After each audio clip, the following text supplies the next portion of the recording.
तो नमस्कार प्यारे बच्चों, जय हिंद। कैसे हैं आप सभी लोग? बात है बेटा अपना चिन्ह परिपाटी की। इस चीज़ को आपको बड़ी ध्यान से समझना है। जो आपका दर्पण होते हैं ना, उनकी कुछ चिन्ह परिपाटी है ना होती है। चिन्ह का मतलब आपको उनके साइन कैसे लेने हैं, आपको साइन प्लस में लेने हैं, माइनस में लेने हैं, किधर से किधर लेने हैं, ये सारी चीज़ें अपन समझेंगे। ये बच्चों के लिए बहुत ज़्यादा डाउटफुल रहता है, तो एक छोटे से सेशन से मैं आपको ये सारी चीज़ें क्लियर करूँगा। Is that clear? समझो बेटा, आपके यहाँ पे ना एक अवतल दर्पण बन रखा है। कौन सा? अवतल। ठीक है। अवतल दर्पण पे बेटा अगर इधर से रोशनी आ रही है, प्रकाश स्रोत है जो अपना लाइट सोर्स है ना, लाइट सोर्स वो किस साइड है बेटा? दाईं ओर है ना, लेफ्ट साइड में। तो इधर से आने वाली प्रकाश की किरणें बेटा, इनको अपन इधर दिश से देख रहे हैं। अगर बेटा प्रकाश की रोशनी जिधर से आ रही है इसी दिशा में अपने को इसको लेना पड़े, तो वो सारी साइन किस में आएंगे? प्लस में। Is that clear? अगर आप बेटा ना इधर से इधर नापोगे, मतलब ये आपका मुख्य बिंदु P है। ठीक है, इस डायग्राम को समझो ध्यान से। अगर आपकी रोशनी का जो स्रोत है वो बाईं ओर है, किस ओर है बेटा? का स्रोत किस साइड में रखा है बेटा? बाईं ओर। और रोशनी किस साइड में जा रही है? दाईं ओर। तो इसको समझना विशेष रूप से आप कि बाईं ओर से रोशनी जा रही है दाईं ओर में, है ना, ये बाईं ओर से दाईं ओर पे जा रही है। तो यहाँ पे बेटा अगर रोशनी की दिशा में अपन इसको लें तो ये बेटा किस में मानी जाएगी? प्लस में, है ना। ये आपका जो अवतल दर्पण है, इसमें ये P जो है ये मुख्य अक्ष है। P क्या है बेटा? मुख्य अक्ष। F है बेटा आपका फोकस बिंदु। C आपका वक्रता केंद्र, सेंटर ऑफ कर्वेचर। तीन चीजें क्लियर हो गई। अगर आपको बेटा ना C की दूरी नापनी है तो आपको मुख्य बिंदु पोल से C तक आना पड़ेगा। और जब भी आपको ना रोशनी आ रही है बाईं ओर से दाईं ओर, इसके अपोजिट चलना पड़े, जब भी आपको बाईं ओर से दाईं ओर चलना पड़े, तो वहां पे चिन्ह क्या आएगा बेटा? नेगेटिव।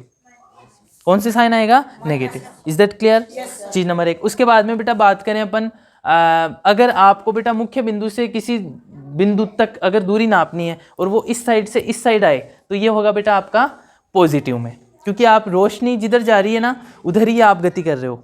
रोशनी उधर से इधर आ रही है, इसी साइड में आपका ट्रेवल है, इसी साइड में आपको मेजरमेंट भी इधर ही आपका, है ना, दूरी को भी इधर से इधर नाप रहे हो, इसलिए ये प्लस में आएगा। ठीक है, समझ गए आप? ओके, ये कुछ चीज़ें आपको ध्यान में रखनी है। समझ गए आप? इसमें किसी तरह का डाउट तो पूछ सकते हैं आप। और जो भी दूरियां नापते हैं वो कहाँ से नापते हैं? P, पोल से।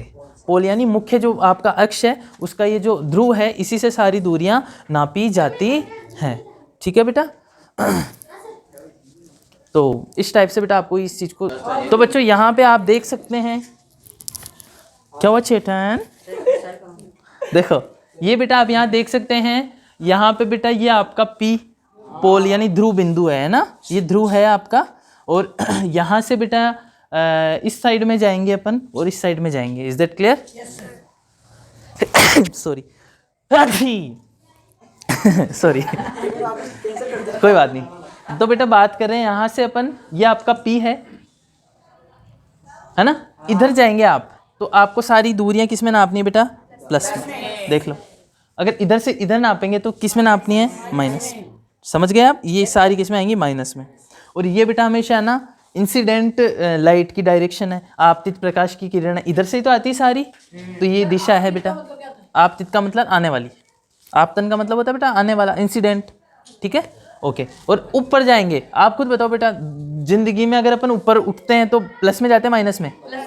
प्लस में। लेकिन कुछ बच्चे ऐसे भी होते हैं बेटा जो नीचे गिरते हैं, वो किस में होते हैं? माइनस में। अभी कल मैम यही बात बता रही थी मेरे को, मुझे, कि कुछ लोग नीचे गिरते हैं तो वो माइनस में होते हैं। परसों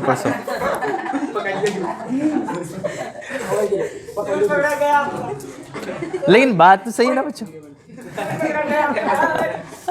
अगर बेटा आप ऊपर जाओगे, अगर आपको ऊपर की साइड में मेजरमेंट करना है तो वो सारे किस में होगा? प्लस में। नीचे तो इधर जाओगे तो माइनस, इधर जाओगे तो, ठीक है। अच्छा, यहाँ से बेटा दूरी ना अपनी आपको B की, तो माइनस में आएगी प्लस में? याद रखना बेटा माइनस में आएगी। Is that clear? माइनस में आने का रीजन ये है क्योंकि पोल से, ध्रुव से इधर जब भी नापोगे आप, मेजरमेंट करोगे तो माइनस में आएगा, क्योंकि अपना बेसिक लॉ वही कहता है जो आपको उस बोर्ड पे समझाया मैंने आपको। बेटा मैंने ना बना के भी और डिजिटली भी दोनों सारी चीज़ें आपको समझा दी है। अब तो मेरे ख्याल से कोई दिक्कत नहीं रही होगी। बच्चों को बहुत दिक्कत होती है ये चीज़ समझने में, नहीं आता उनको, आप पूछ के देख लेना कि ये ले बता, वो हो जाएंगे कंफ्यूज। लेकिन आपको कंफ्यूज नहीं होना है बेटा। अब बता दिया, एक बार वापस रिवीजन करा देता हूँ। ये बेटा आपका कोई भी दर्पण है, चाहे अवतल हो चाहे उत्तल हो, इस हाँ सेम नियम काम करेगा। उसमें अगर बेटा आप उस साइड जा रहे हैं, उस साइड जा रहे हैं तो प्लस में, क्यों? क्योंकि प्रकाश की दिशा में जब भी आप दूरी को नापोगे तो प्लस में आएगी, ठीक है। इसलिए हमेशा उत्तल दर्पण की जो फोकस दूरी है ना वो क्या होगी, क्योंकि इसमें जो इमेजिनरी फोकस बनता है ना बेटा वो इधर ही बनता है।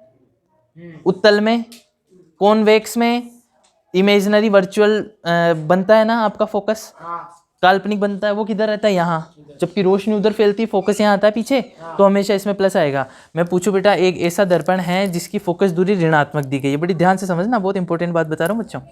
एक ऐसा दर्पण है जिसकी फोकस दूरी ऋणात्मक में दे रखी है, तो बताओ वो कॉन्वेक्स है कॉनकेव है, उत्तल प्रकार का है क्या अवतल प्रकार का है?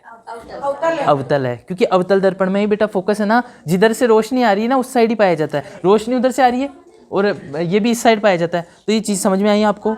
ये डिफरेंस समझ में आया? Is that clear? Any doubt?